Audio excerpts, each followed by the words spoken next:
Good morning, Malacañang Press Corps. Welcome sa first Mindanao Hour briefing led by Presidential Spokesperson Ernesto Abella. Good morning. We'd like to introduce this morning the Mindanao Hour. Starting today, Monday, 29th of May, 2017, the Office of the Presidential Spokesperson, in cooperation with the Armed Forces of the Philippines, represented by General Restituto Padilla, who is also the official spokesperson of the AFP, in cooperation also with PCOO, and we'll be launching the Mindanao Hour. Assisting me today will be Ms. Attorney Paribanag. Okay, this Mindanao Hour will be a daily authoritative update on what is happening on the ground in Marawi and relevant regions in Mindanao. While traditional and new media continue a flood of information, Mindanao Hour will provide carefully vetted news from authoritative sources. We will be joined on regular basis by the appropriate resource persons. At this point, we'd like to begin by giving you a PowerPoint presentation on the situation in Mindanao. Martial law in Mindanao. Next. Through Proclamation number 216, President Rodrigo Duterte declared martial law on 23 May 2017 for 60 days in Mindanao for 60 days on the grounds of invasion and rebellion. Next slide. Why martial law? The Maute terrorist group has taken over a hospital in Marawi City, Lanao del Sur, established several checkpoints within the city, burned down certain government and private facilities, and inflicted casualties on the part of government forces, and, to the point, started flying the flag of the Islamist State of Iraq and Syria in several areas, thereby openly attempting to remove from the allegiance to the Philippine government this part of Mindanao and to deprive the chief executive of his powers and prerogatives to enforce the laws of the land and to maintain public order and safety in Mindanao, and this constitutes the crime of rebellion. And the recent attack shows the capability of the Maute group and other rebel groups to sow terror, cause death, and damage to property, not only in Lanao del Sur but also in other parts of Mindanao. What is Maute? The Maute group is a local terrorist group led by the Maute brothers of Maranao descent. They saw terror in Mindanao and had been involved in several violent attacks in Butig, Lanao del Sur, and mass jailbreak in Marawi City. It has pledged allegiance to the ISIS. And what is the ISIS? The Islamic State in Iraq and Syria, ISIS, led by Abu Bakr al-Baghdadi, started as a splinter group of the Al-Qaeda. It aims to create an Islamic State called a Caliphate across Iraq, Syria, and beyond, claiming religious and political authority over Muslims worldwide. ISIS actions have been characterized by extreme violence. The legal basis to declare martial law. Section 18, Article 7 of the Constitution states that in case of invasion or rebellion, when the public safety requires it, he may, President, for a period not exceeding 60 days, suspend the privilege of the writ of habeas corpus or place the Philippines or any part thereof under martial law. The Administrator. The Martial Law Administrator, the Department of National Defense Secretary Delphine Lorenzana, is designated as the Administrator of martial law in Mindanao. Next. What can the public expect? The declaration of martial law in Mindanao. Number one, it does not suspend the operation of the Constitution. Number two, it does not supplement the functioning of the judicial and legislative assemblies. Number 3, it does not confer jurisdiction on military courts over civilian, where civilian courts are able to function. Also, any arrest, search, and seizure where martial law is effective, including the filing of charges, shall comply with the revised rules of court and applicable jurisprudence. The rule of law and human rights should prevail in the place where martial law was declared and effective. Next. Rights of civilians in checkpoints. Given the declaration of martial law, a number of checkpoints and roadblocks in Mindanao are expected to be put up. Advisory on checkpoints as follows. A checkpoint must be well lighted, properly identified, and manned by uniformed personnel. Upon approach, slow down, dim lights, and turn on cabin lights. Next, never step out of the vehicle. Next, lock all doors. Only visual search is allowed. Next, no need to submit to a physical or body search. Next, you are not obliged to open the glove compartment, trunk, or bags. Next, ordinary routine questions may be asked. Be courteous but firm with your answers. Next, keep your driver's license and car registration handy and within reach. Lastly, report violations immediately. The situation in Marawi. As of 6 p.m. on the 28th of May 2017, civilians killed by local terrorist groups, 19. Civilians rescued, 390. Enemy killed, 61, confirmed by body count, 42. Confirmed by eyewitnesses, 19. Recovered high-powered firearms, 37. Recovered low-powered firearms, 4. Situation also in Marawi. As of 6 p.m., 28 May 2017, government's casualties, killed in action, 15 AFP, 3 PNP. Wounded in action, 61 AFP, 3 PNP. What is the current focus of the operations? Number 1, the cleaning of Marawi of militants still in the area. Number 2, the rescue of trapped residents. Number 3, the recovery of civilian casualties and victims. Of course, this is not in order of priority, but all of these are to be addressed. Next. Situation. The AFP and PNP also belies reports of checkpoints being conducted by uniformed elements without badges or identifications. These reports, if true, may be unauthorized armed elements and should be discreetly documented and reported. Checkpoints follow strict protocols and are strictly complied with. Next. Government interventions. To date, a total of 1,172,725 pesos worth of assistance has been provided to affected families in ARMM, all of which has been provided by the department through DSWD FO 10 and 12.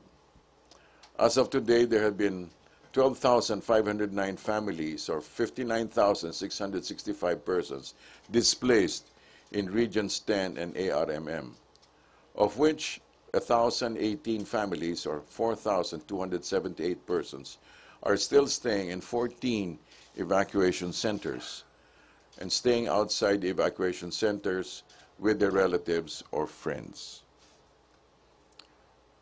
The DSW Field Office, Region 10, immediately placed a disaster operations center in Iligan City on May 23 to augment the operation of the DSWD ARMM.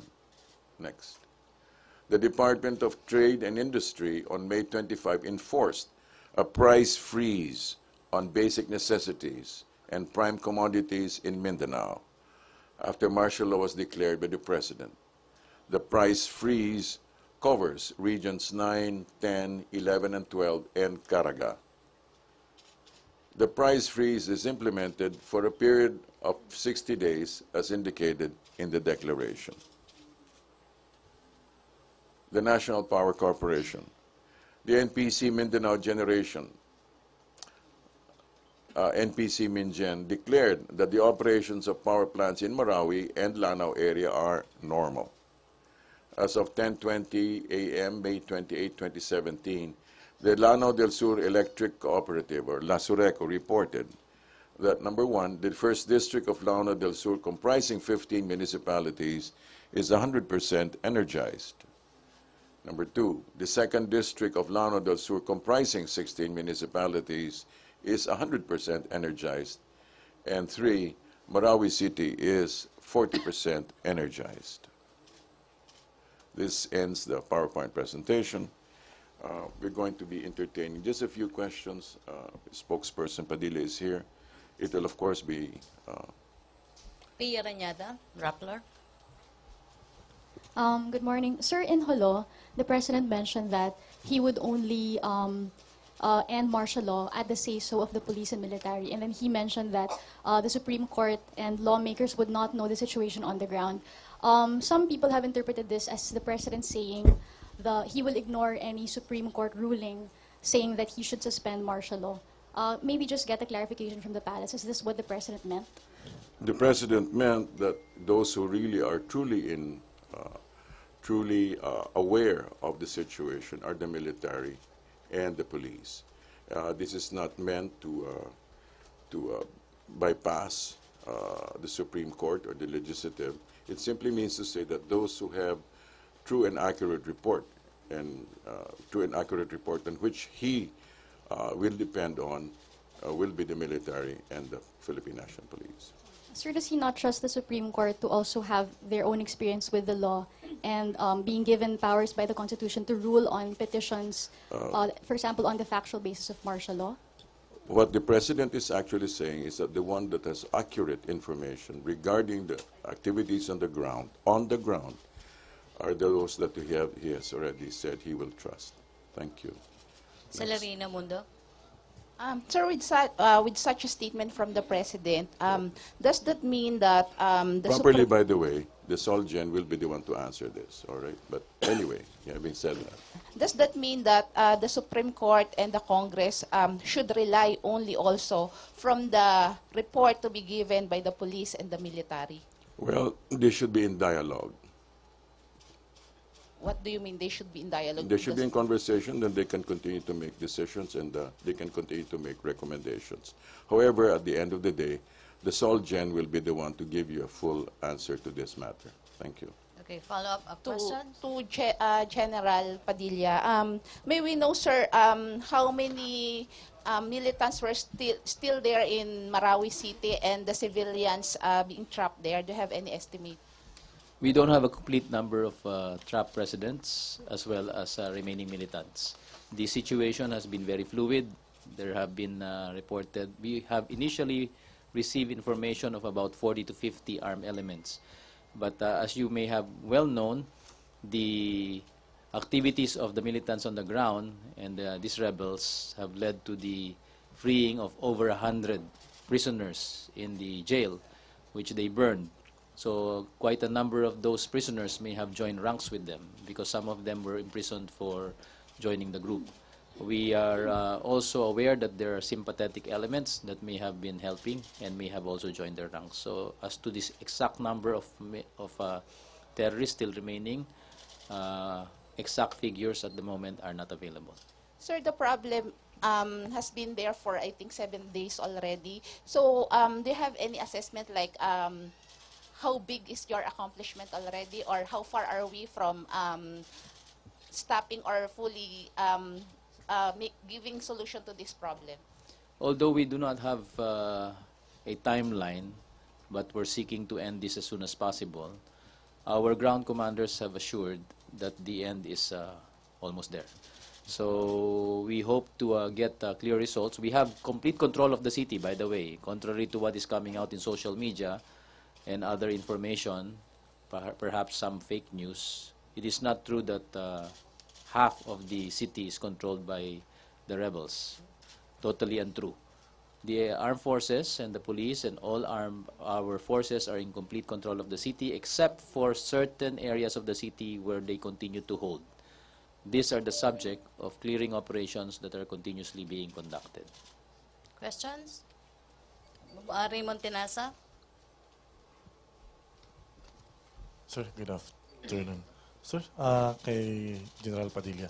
Sir, how can we be assured, knowing the Marawi City is a majority of Muslim population, how can we be sure that the initially Maute group members are not they are now posting as civilians or ordinary Muslim in the area, and they just leave their guns in any house, and they are now fleeing and even receiving DSWD provisions? First off, before I answer the question, let us not generalize Marawi as a place for Muslims who are sympathetic. There may be a few, but not the residents of Marawi. You know, Maranaos are very industrious, hardworking, and they have been keeping their cities safe, and that's why it is a very progressive area. That's why it's also the center of education. Now, as to the answer to your question, yes, it may happen, but that is the reason why we have posted quite a number of photos of known militants or known rebels who may be in the area, including some foreigners that are known to us. So these photos hopefully will help identify if ever they make it to certain checkpoints. But be that as it may, any male individual or perhaps any suspicious character that is currently roaming in the city is always double-checked. So if we have been able to rescue 390 residents so far, rest assured that these residents have not just been made to go. They have been subject to some examination of sort to ensure that they are not part of the group that has been waging war here and creating trouble. Sir, last point. Sir, aside from the allegiance of these Maute members to the ISIS, have we monitored whether they have received foreign funding or it is just from the resources of the Maute brothers? I understand follow the money could help on how we can determine the power and the capability of this Maute group. As to the links of foreign funding for the group, we don't have any clear evidence, and that was the subject of the investigation that was conducted right after the two foreign nationals that were reported to us, a Syrian and a Kuwaiti national. This was the subject of the investigation related to that. And there were some findings, but I'm not at liberty to discuss and reveal those, which involve some transfer of funds. But I'm not sure how much this is and how long this has been ongoing. Thank you, sir, and to the soldiers. Pia Gutierrez? Microphone. Generals, sir, with the way things are going in Marawi, at this point, sir, will the AFP recommend the extension of martial law in Mindanao after 60 days? We're just starting martial law. We're just on the second week. So I cannot, as of this moment, give you an assessment on the need for its extension. What we are trying to do right now, and it's a commitment, is to expedite what needs to be done in order to restore law and order and normalcy in the whole of Mindanao, particularly Marawi. So as we get to that, and as we accomplish our mission, we will be able to give you a fairer assessment on whether there is a need to extend it. But be that as it may, the commitment remains that to do this as quick as possible, just like what the President said, and if we can finish this in 1 month, then so be it. We end martial law right there and then.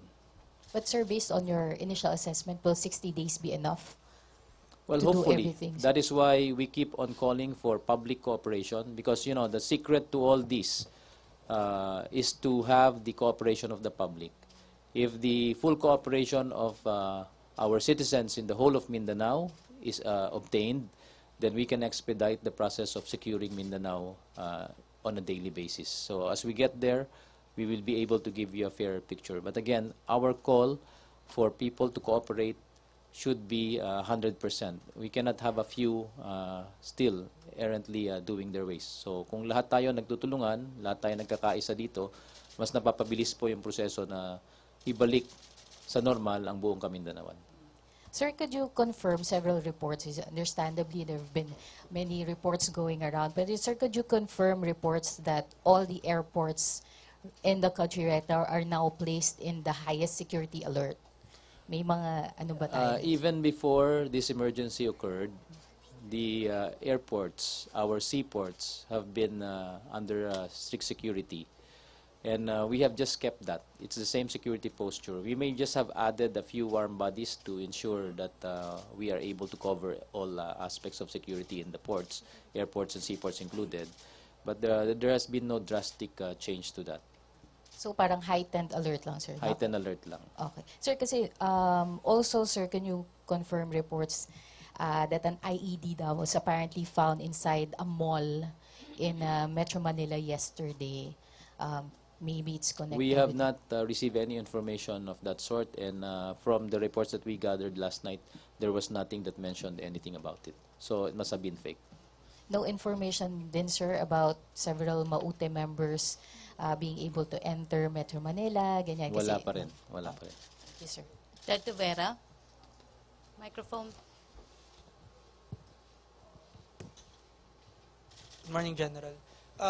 General, how do we deal with the threats coming from the CPP in Mindanao as they have ordered the NPA to intensify their operations against the military? Well, the readiness posture of our units out in the field has not changed. Handa naman po kami kung ano man po ang mangyayari dyan, lalo na kung manggagaling sa mga lugar na kinaroroonan ng mga armadong elemento ng NPA. At katunayan, itong mga nakaraang araw, may mga pangyayari na naganap. May mga panunubok ng pagsugod sa ilang kampo, may ilang attempted assassination ng ilang mga tauhan natin, na bahagi naman ng mga dati pang nangyayari. Kaya yung kahandaan natin tugunan kung ano man ng magiging armadong opensiba nitong mga grupong ito, handa naman po tayo.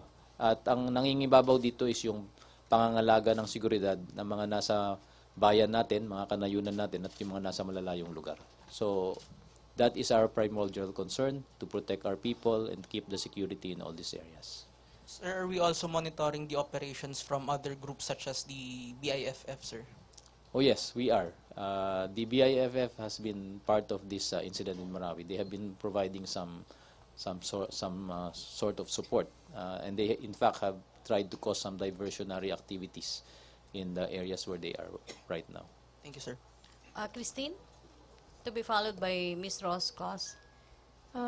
Sir, in the President's report to Congress, the primary basis for martial law is that the attack has deprived the Chief Executive of his powers to enforce the law in the area. How far are we from correcting this situation, especially now that you said that we are in full control of the city? I mean, what are the factors that we are waiting for to say that we can lift martial law? Yes, the restoration of law and order is one of the most important consideration, along with any remnants of resistance within the city.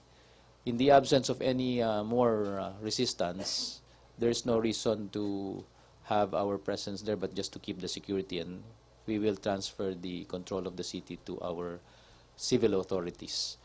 But we will work closely with them to ensure that the security of the city is not compromised. So those are the two most important elements that we see as non-contestable and non-negotiable. Sir, but we are in full control of the city right now, so meaning we are... We are in full control, meaning to say we can control who comes in and who comes out, who moves around and who doesn't. And we're trying to isolate all these pockets of resistance that have remained.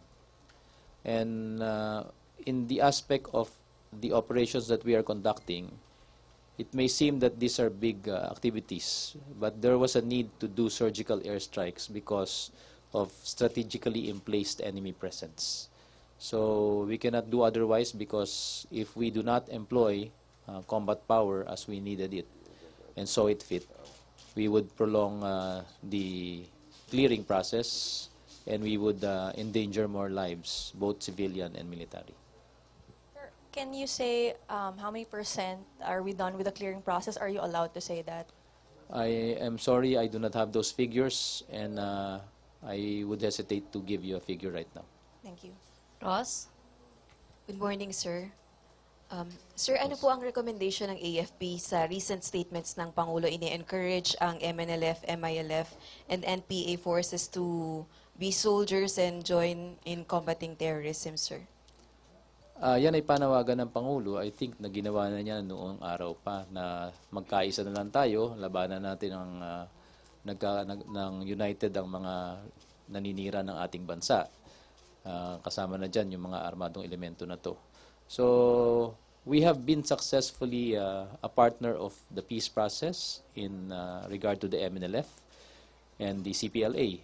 And in that peace process was an integration mechanism of former fighters of the MNLF and the CPLA into the armed forces.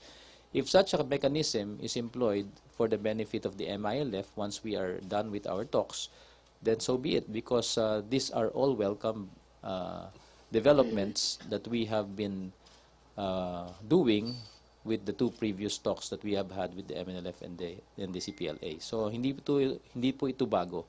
Ito po lang ay pag-i-encourage sa ating mga kapatid na nasa kabilang panig na kausap natin na makisanib puwersa na po sa buong pamahalaan at makiisa po sa buong taong bayan.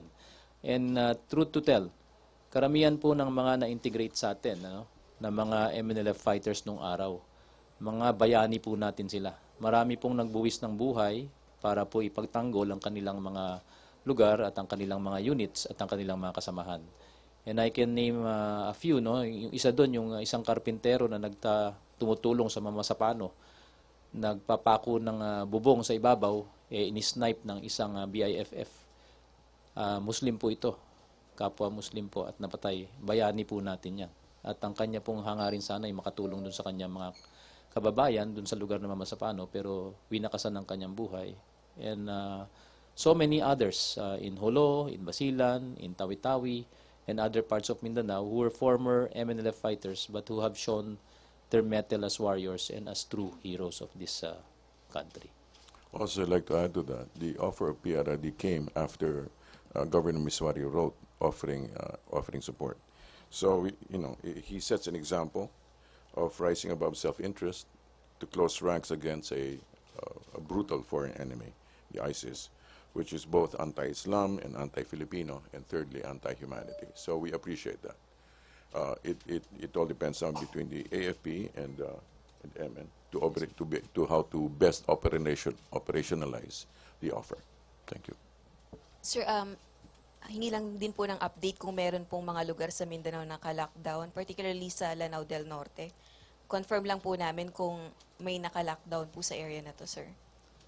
So far, yung terminong lockdown naman ay hindi naman talaga lockdown na wala na makapasok, wala na makalabas. Ang ginagawa lang po kasi ng ating mga security forces ay sinisigurado lang na ang nakakapasok at nakakalabas ay yung mga law-abiding citizens natin at wala pong mahahalong mga masasamang elemento. So kung kayo po ay law-abiding at nararapat lang po kayong magsagawa ng pag-travel sa ibang lugar, kung ito naman po ay may pruweba at hindi naman po dapat kayo harangin, hindi po kayo haharangin. Okay. Henry Uri? General Padilla, is there any report of possible presence of any member of Mauti in Metro Manila and in some parts of the country? As I mentioned to one question earlier, there has been no concrete information that there are. Yusek Banaag, can I ask you also a question? Yun yung mga nasisirang mga property, of course yung iba may mga insurance, ano ho? Paano yung mga ordinaryong mamamayan na nasira ang bahay, nasira ang tindahan, walang insurance, in the course of war, paano po ito tutulungan ng gobyerno? Well, since may NDRRMC tayo, i-assess po ng ating local government units sa munisipyo muna kung kakayanin. And kung hindi kakayanin, since may calamity fund naman tayo, kung kakayanin. Pero kung hindi kakayanin, the provincial government and the national government may look into it kung paano. However, they cannot restore, like you have a 24 million story building. And isa lang yan. But government will find a way to appropriate funds in order to help reconstruct lives after all this. So ang malinaw po ay may aasahan silang tulong. That's, I suppose, manggagaling yan sa ating gobyerno. Kasi nakita naman natin na wala namang, hindi naman nila ginusto ang nangyari. So paano ho yung proseso? They have to coordinate with NDRRMC or paano po? They have mechanisms sa DSWD. So the LGUs have mechanisms insofar as these are concerned. And the provincial local government units have mechanisms on how to go about with helping out yung mga nadamay sa kaguluhang ito. Alright. Thank you po. Thank you. Okay, Ms. Macaraig, AFP. Microphone. Good morning, Brigadier General Padilla. Sir, Good morning, Ai. you mentioned the surgical airstrikes. The local government is saying that there are 2,000 civilians trapped in Marawi due to the fighting. How is the military ensuring that they do not become victims? Because the local government is saying they are fearing for their lives, that they will be hit by the airstrikes. And do we have the military hardware for this? Because I recall the president saying he wanted to ask Russia for precision-guided bombs to ensure that, you know, civilians are not caught in the crossfire. Thank you. First off, yes, we do have the expertise, we do have the people to man equipment, and we have the equipment to do surgical airstrikes. Please do not underestimate your soldiers. We have been into this fight longer than any country in this part of the world and in anywhere else, and we have and proven ourselves many times over. Now, on the aspect of the safety guarantees that can be given to residents in the area, as I have pointed out in the As we have pointed out in the report that was given to you in the PowerPoint, there are over 390 persons who have been rescued. And that is a priority of the military, always, to lessen the collateral damage. That means to say loss of innocent lives and damage to property. In the aspect of determining what to hit and what not to hit, I already mentioned this in an earlier answer to one question. If there is the presence of the enemy in these certain areas, and it is impeding movement of our armed elements to come in, we do consider eliminating that resistance in the least amount of force that can be applied. So if it calls for a surgical airstrike of some sort, then we will try to make sure that we only aim for that particular point of resistance and nothing else. And we are capable of doing that. And in fact, we have successfully been doing that. So if there are innocent lives, I guess at this point, I cannot answer you because we have not been able to inflict any harm on civilians. And that is why we call on them to work with us, to cooperate with us, because we initially want to get them out before we do strike. Okay, last two questions. I'm sorry. Sorry, just another question, sir. Our team in Marawi has been getting reports, they've been interviewing witnesses and residents who say that the Maute group, the militants, have been asking people to say Muslim prayer, allegedly, and if they are not able to recite this, the people are killed. Have you received similar reports? Can you confirm it? Yes, we received similar reports. I guess this was the same source of information that you are citing. We cannot corroborate that because most of those that we can ask have already been killed. Okay, last two questions. Tuesday New, DZBB to be followed by Dexter Ganibia. DZM. Hi, sir. General Padilla, sir. Sir, nasabi niyo kanina na yung 390 civilians or residents ay na-rescue na. Paano po ang ginagamit niyong pamamaraan para matukoy na hindi sila kasali doon sa Maute na hinahunting natin? Ano yung characteristics na tinitignan sa bawat civilian na ini-inspection ninyo para masabi na hindi sila kasama sa mga terorista? May sinusunod naman po, pero hindi ko may lahat dito kasi malalaman ng kabilang panig. May sinusunod naman to itong proseso at itong proseso na to ay reliable naman. Bukod sa sinusunod natin yan, may iba pang pamamaraan. So I leave it at that without unduly revealing any of our procedures. Follow-up lang, sir. Ilan pa po bang civilians yung kailangan nating ilabas sa Marawi City para makapag-full military operations na po doon?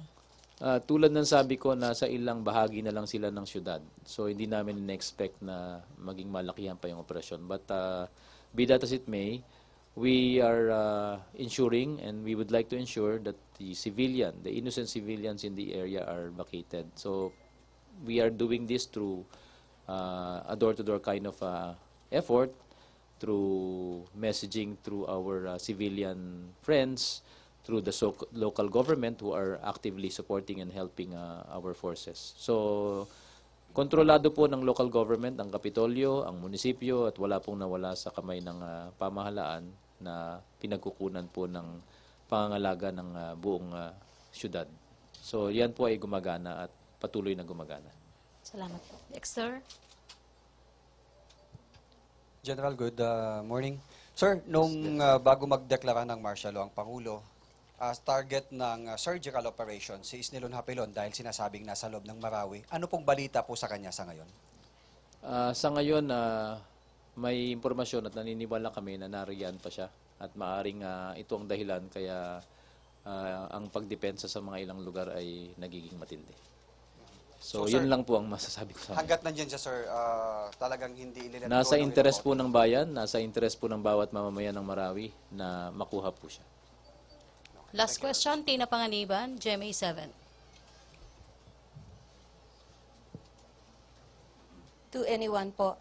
Sir, do you have any estimate of damages or losses from like trade, businesses, tourism, property, infrastructure over the past few days na na-enforce na po yung martial law?